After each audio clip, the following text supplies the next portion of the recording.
की प्रवृत्ति पर बजट होता है, लेकिन जहां से हमारी बच्ची को सबसे पहले पढ़ाने की जरूरत है कि हर घर की एक बच्ची पहले एजुकेशन ले। जिस घर की बच्ची एजुकेशन ले लेगा, भारत सही माने में स्वर्णिम रेखा में लिखा जाएगा।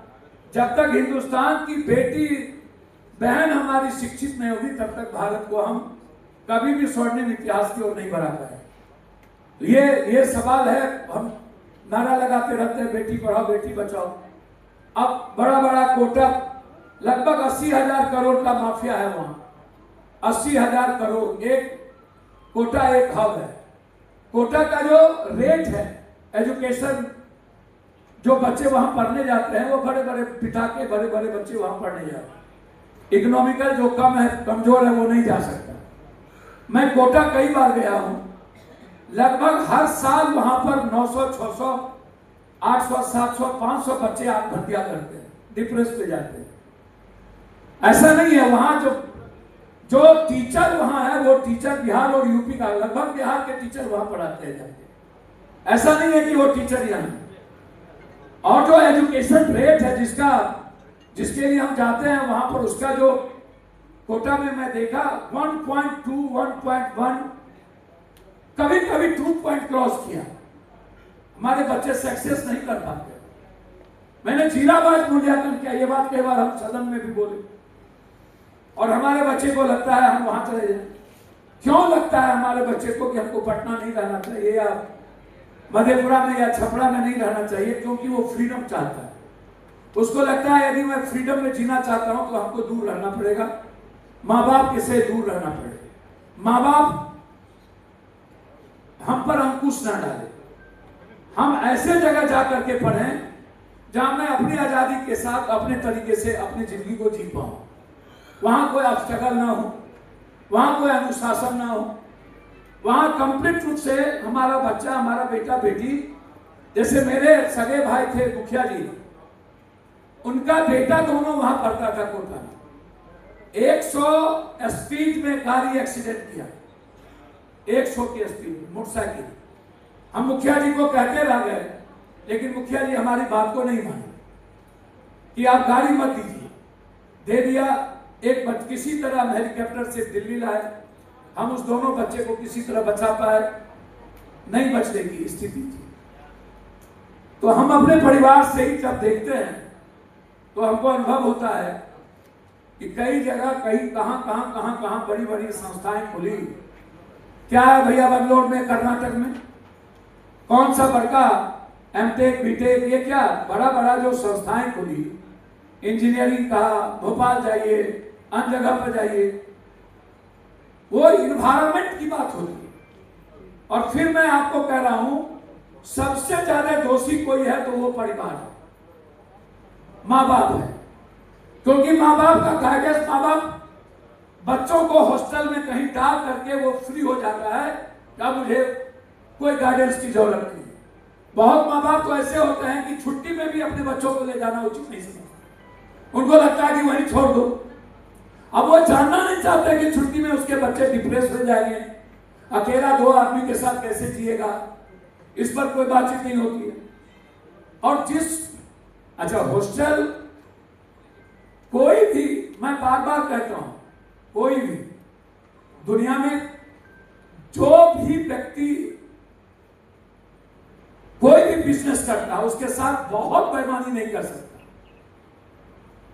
बहुत बेईमानी नहीं कर सकता। क्योंकि उसको लगता है हमारा जो व्यापार है उसके साथ हम बहुत गद्दारी करेंगे तो हमारी जिंदगी कोलैप्स कर जाए।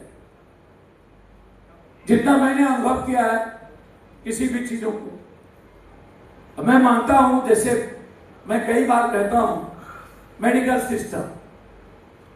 सिस्टम खराब है हमारे कंट्री का, पॉलिटिकल सिस्टम खराब है मेरी कंट्री का।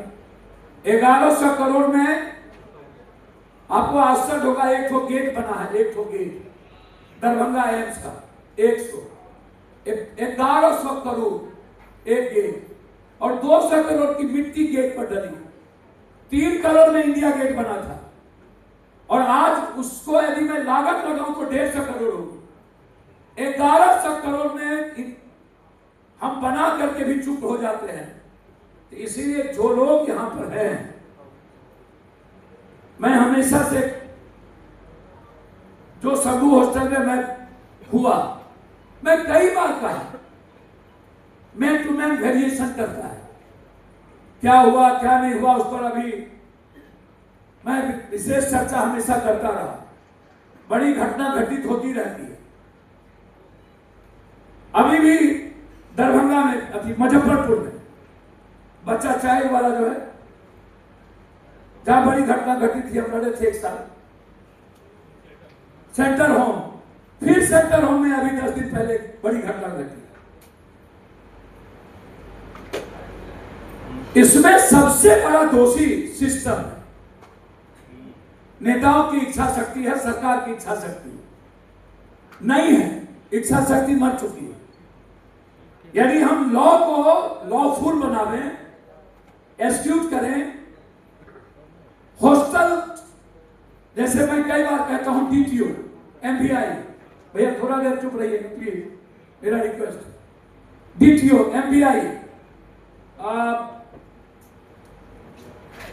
थाना और उसके बाद ट्रैफिक, ये चारों आदमी अलग अलग से पैसा वसूलता है। सिस्टम में छेद है, सू बाजे तो बाजे, चलियो बाजे। अब कोई 11 नंबर पर फोन कर दिया, इस हॉस्टल में मेरे साथ बदमाशी हुआ, 11 नंबर आया, अब आपको टॉर्चर करिए, आपसे पैसा भी वसूलेगा, नहीं दिए तो आप पर गिल्ट दृष्टि में रखेगा, आपकी बदनामी भी होगी और बच्चों की भी बदनामी होती है। मैं सारी चीजों को जानता हूं। सरकार की इच्छा शक्ति शुरू से होती तो उसमें जो सरकार नियम बनाते हैं, कानून बनाते हैं, उसको फॉलो नहीं कर पाते। और सबसे ज्यादा जो थाना है, थाना, ये थाना वाला सभी तरह के भ्रष्टम नियम के उत्कृष्ट संस्था बन गई है, ऊपर से नीचे तक। मैं अपने हॉस्टल के सभी साथियों को धन्यवाद देता हूं। कुछ हॉस्टल के चलते अच्छे हॉस्टल की बदनामी होती है, और ऐसे हॉस्टल में जाने के लिए ज्यादा माता पिता बेचैन हो जाते हैं। चकाचौंध की दुनिया, बड़े लोगों की बात, हम उसको वेरिफिकेशन नहीं कर पाते हैं। हम वेरीफाई बिना किए, बहुत सारी चीजों को बिना देखे हम कहीं भी अपने बच्चों को डाल देते हैं। हम लोकल गार्जियन नहीं बनाते हैं। हम उसको, भाई हमारे बच्चे कहीं जा रहे हैं, कितने बजे आ रहे हैं, आपके पास वीडियो कॉलिंग है, आपके पास थंबलिंग है, आप जाने क्यों देते? आप जा क्यों रहे हैं? हॉस्टल वाला कोई इतनी ताकत नहीं है कि वो रोकेगा तो 2 दिन में कहेगा ये हॉस्टल ठीक नहीं है, ये गलत है, इसको मैं छोड़ दूंगा, मैं जा रहा हूं। उसकी अपनी मजबूरियां होती है। मेरा आप सबसे आग्रह है, मैं सबकी बात बता रहा हूं। एक आदमी ने हमको फेसबुक पर लिखा कि पप्पू यादव जी हॉस्टल वाला सब आया था, पैसा ले लिए क्या?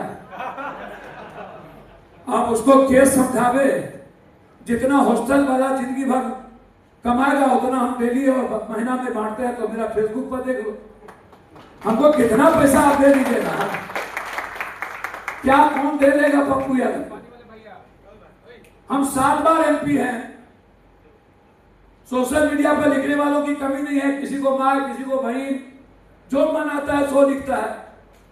मैं बार बार कहता हूं, अहंकार को निकालिए। बहुत लोगों के भीतर यहां अहंकार भरा हुआ होगा, उसको निकाल के जाइए, विसर्जन कर दीजिए, कॉमन मैन बनिए। मैं सबके फेस को देख चुका हूं। क्या फायदा है प्रतिक्रिया देने से? लंबी लकीर खींचते जाइए और आलोचना में मत फंसिए।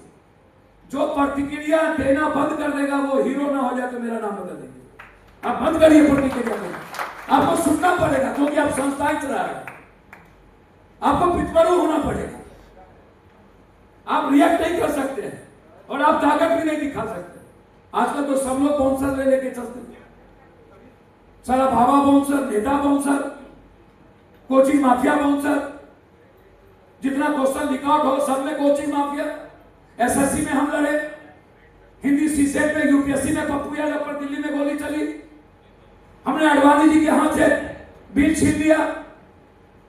हमने कहा हिंदी शिक्षक पर लंबा बहस हुआ, हम तो लड़े।